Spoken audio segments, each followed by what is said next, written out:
Hey guys, this is Echo Soundworks with another tutorial for SylenthTutorials.com. First, if you're not subscribed to this YouTube channel, please sign up at youtube.com/ADSR Tuts. That's TUTS. So in today's video, I'm going to show you some tips and tricks on how to widen your sounds inside of Sylenth. Some of them are going to be no-brainers, and some of them are going to be hopefully pretty cool. I wanted to put all of those together, like the no-brainer ones, with the not so no-brainer kind of, think outside the box ideas, just so it's all here and presented in one tutorial. So I have a really simple progression worked up.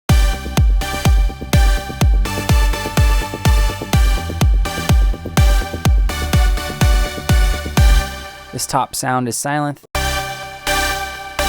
So it's just like a super saw sound. And I'm going to have a multimeter open on screen just so we can get a visual representation of what's going on with the stereo field. So the first thing you can do outside of stacking your voices, Sylenth has a really, really nice wide image when you start to add voices. Now I've noticed that the phase can get just a little bit wonky when you start to do too many voices. So be conscious of that when you're actually creating your sounds in Sylenth. So I have two audio analyzers up. We'll be bouncing back and forth between each of them, but let's listen. So right now the phase is all right. It could be a little bit tighter, but you can see here the stereo field, it's mainly centered, just a little bit left and right. So we want to get a little bit more stereo plus, stereo minus, as well as left and right. So first thing you can do is in your oscillators, whatever oscillators may be active, you can pan things just a little bit and pan them to different positions. So oscillator A1, I might pan to 3.5. Oscillator A2, I might pan to 4.6. Oscillator B, I might have just a little bit more center, like -2. Oscillator B2, same thing, keep it a little bit more centered.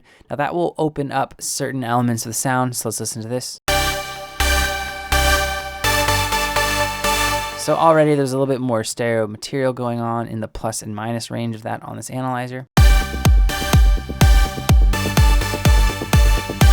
All right, so that is kind of should be the no-brainer one, using your pan position. Another one you can do is use the phasor tool. So phasor by nature is going to spread sounds out a little bit, but if you turn your center frequencies and your spread down a good amount, your LFO and LFO gain, the rate and gain, and you just have this feedback up and the width up a little bit, you can start to widen your sound without getting any of the noticeable phasing sound.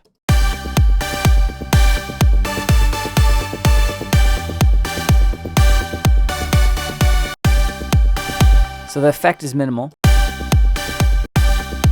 as far as the phasor effect, but it does add some width. Now you can also, this is more of an interesting step, is use your modulation envelopes as well as your LFOs to modulate some differences in the stereo spectrum. So this sound, for instance, I can load up, right now it wouldn't work with my first modulation envelope, which I need to create the sound. If I loaded up the pitch or pan A, B, or A and B here, it'd be really weird and extreme because of how high I have the decay set. But this modulation envelope 2, now this is a good candidate for it because it's just the decay and release are boosted just ever so slightly. So I'm going to load up pan A and B because this specific sound is using both part A and B. And I'm going to turn this up to the right a little bit.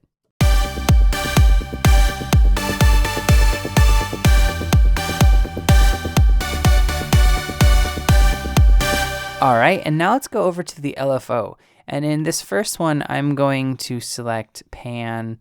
We'll do pan A and B for both of these, but the gain I'm going to turn up to about 5. The rate I'm going to have at 8/1 dotted, so it's really slow, as slow as it can be with being synced. And now I'm going to just boost this over to the right. I'm going to select pan A and B one more time, and I'm going to give this a negative boost or a cut. And it doesn't have to be even, but just subtle. And let's listen to this.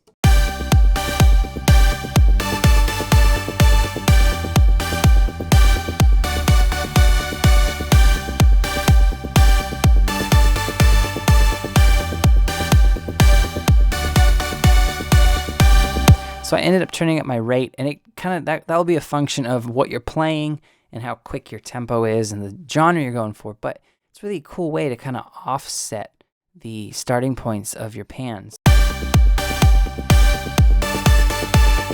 And the cool thing about this is it doesn't take your phase too far out of alignment.